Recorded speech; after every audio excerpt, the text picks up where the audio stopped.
I was walking outside of my studio one day, and I saw one over there, and I saw another one, and I saw another one, and another one. And once you see them everywhere. Butts. Cigarette butts.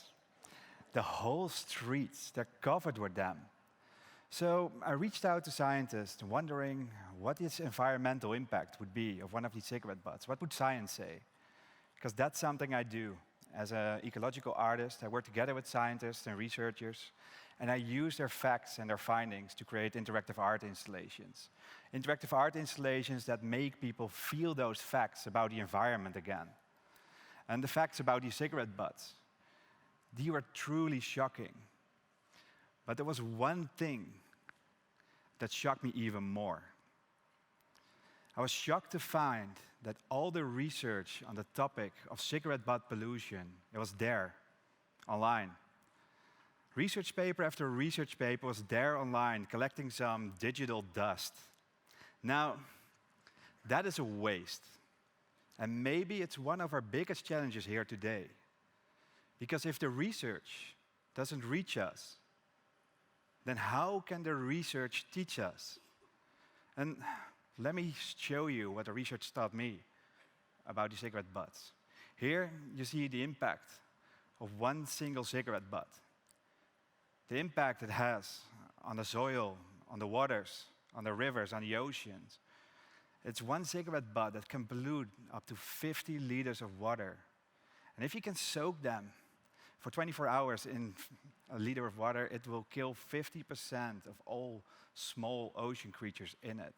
That's 3.4 milliliters of deadly poisonous water coming from this one single cigarette butt. And that's what you see here, being pumped around in this network of tubes. We create an algorithm pumping system that pumps around these 3.4 milliliters, and it brings it alive. It brings alive the facts and the figures coming from the research. So here it's art that can turn these dry and distant facts, and it can make it scary and personal at the same time, because we've built in some sensors that detected the people in front of the work. So the more visitors in the museum, the more pollution was being pumped into the artwork. So this is art and science together. They can make people feel the facts. And the facts these days, they can use all the help they can get. Because for 50 years now, scientists, they have been warning us about the effects of climate change. For 50 years, we've been flooded with facts about the upcoming floods. And we're not moving fast enough. And that's because we're not moved by facts alone. These facts, they go to the dark dungeons of our analytical brain system. It's that place where our deliberate thinking goes, where the facts and the figures, they go there to do nothing. No action will come from the analytical brain system. Because we all know here that facts, they don't really move us alone.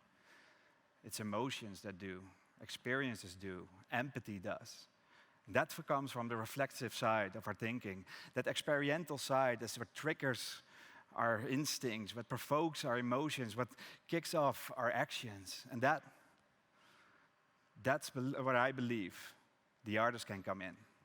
Because if we combine these two, we might turn the facts into acts. And that's where I believe the artists can come in.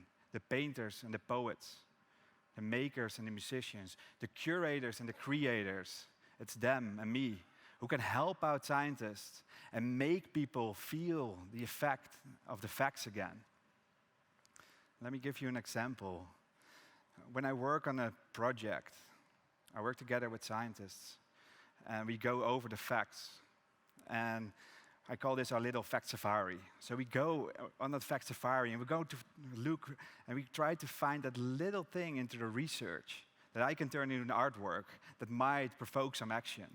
So on one of these fact safaris, I was working together with a marine biologist, and she told me that the big plastics in our ocean, they become nanoplastics. These nanoplastics, they become fish food, and since we're the ones who are eating the fish, the nanoplastics, they end up in our bodies.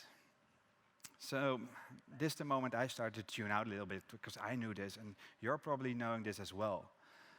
But then came the part that scared me. and also the part that I was looking for.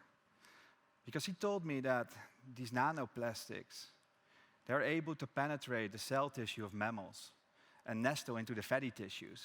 So basically, it has that ability to turn us from human beings into plastic beings. So we're not becoming that awesome cyborg one day, half human, half machine, or we're becoming half human, half Tupperware container. So that's not good for us as a species, but it's great for me as an artist. Because I used this fact and I turned it into a mirror. A mirror that turns you into the plastic version of you. It turns you into actual pieces of ocean plastic. That ocean plastic that's normally far away, hidden in an ocean, is now there, at your feet, copying your silhouette, following your every move, showing that every move you make, it will influence the plastic in our ocean. And the other way around too. All the plastic in our ocean, that's going to impact and influence us as well as persons. So let's face the facts. That the facts these days, they're losing. And with this rapid change in climate, we cannot afford to lose interest in facts. But I start to feel the same. The amount of facts thrown at us at a daily basis, it's creating this cognitive overload. It feels overwhelming. And after a while, the images, they become blinding. The numbers, they become numbing. And it all becomes too big to imagine. And we're not trained to take action on the things that go beyond our imagination. We're trained to take action on the things that we can imagine. And here's where the art can come in again. Because it's art that can make the big facts small. And in doing so, it can help us imagine that bigger picture again. Here's an example.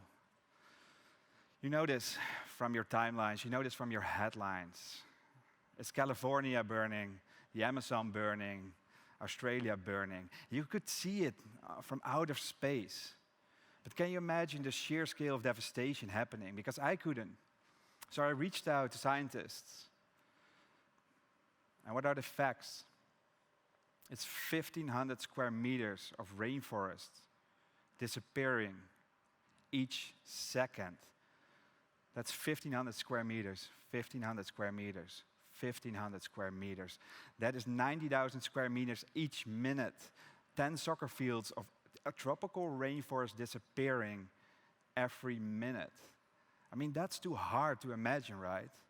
So we made it small. Here you can see one leaf disappearing in front of you, just like the rainforest is doing. And we created 1 square meter. 1 square meter of rainforest disappearing on the rate of the deforestation. Not somewhere burning away, far away in a jungle, but there, right in front of you. So we used the data coming from the deforestation watch groups. And we could program every leaf. Now every leaf that you can see here, flickering, disappearing, it marks the loss, the real-time loss of 150 square meters of rainforest somewhere in the world. It's like a living monument about the loss happening to our planet right at this moment. And so now it's art that can turn this big abstract data and it can make it creep under your skin again. And that's what this project did for me. It made me change my relation to nature. And I started to wonder, what would we listen to? Would we listen to nature if she could tell us about climate change? Would you listen to a voice of nature? So I dove into the language of trees and how they talk about climate change, and they do. And I promise you, it's not going to be a complete tree hugger story here. But they do talk about climate change, because every climate fluctuation of a tree, it's documented in a tree's ring, and a growth ring. So every year, a tree, it creates a growth ring. And as these tree rings, they're further apart. That means the tree, it had a healthy year. But when they're tangled, minimalized, and closer together, that means the tree, it experienced some stress, some drought, some diseases, and of course the forest fires. And as trees, they can get really, really, really old. We basically have one of the oldest data sets on climate change in the world. It's like a history book of climate change right there. So I started to work together with a scientist and with a university, and we developed a system of 12 sensors that collected data from a living tree. And with this data, we collected 12,000 data points to create one single tree ring. One single tree ring, not every year, but a tree ring every second. Using the data coming from the photosynthesis, the CO2, the water potential, and all environmental fluctuations available, we created one ring by code. Now every dent, every distance, every dimple you see here behind that tree, it shows the real-time impact of the environment on the tree. It uncovers the impact, what's happening inside of the tree. It's uncovering the impact on the tree by its environment. It's uncovering a voice of nature, a voice in a language that we might understand a little bit better. And I loved how responsive this piece was, but it also made me a little bit depressed. Because when the pollution went up, when there were more cars in the area, you could see the artwork react on it straight away, like a big red warning sign, showing us what we actually already know, how we're negatively impacting nature on a daily basis. And I didn't want people to leave this artwork fully depressed. So I added a little bit of artistic license into the mix. And okay, there's going to be a little bit of tree hugging in here. But I allowed people to touch the tree. So no matter how bad the data, no matter how bad the pollution, I want to empower them. I want to show them that their actions matter, so they could lay their hand on the tree and the artwork had calmed down, showing that their individual actions matter. Because our individual actions, they do matter. Our individual actions together, they can create change. They can force corporations to change and governments to act. And this all starts with the communication of information. And I believe art and science, they're the most powerful tool.